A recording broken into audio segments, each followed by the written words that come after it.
Hi, everyone, and welcome to today's tech tip.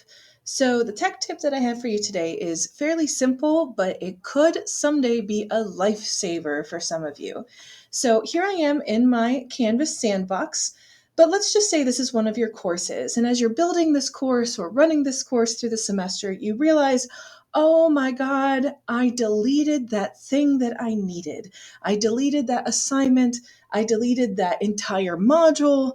I deleted that discussion. Oh, why did I do that? I need it.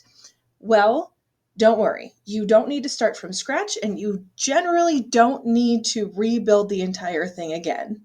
All you need to do is make sure you're on your homepage, come up to the address bar, and at the very end of the URL for your homepage in your course, you're going to type the word undelete. Yes.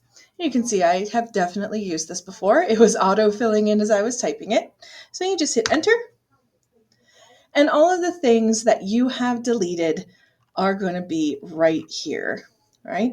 Now, if you reset your entire course or have me reset your entire course, this is not going to work. This is only going to work on things that were deleted from the course, not completely reset. So you can see in here, there's a lot of assignments that I've deleted, and you can see what these items are. Let me just zoom in a little bit. There we go. It's a little bit easier for you to see.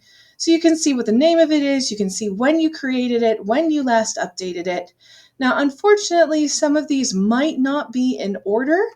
Some of these dates might be a little messed up. So if you've had this course for a long time, if you've deleted a lot of things, you might have to scroll for a bit to find what you're looking for. But you can see I can restore assignments. I can restore entire modules. I can restore quizzes, pages, rubric associations, attachments, so documents that might be in my course, all kinds of different things.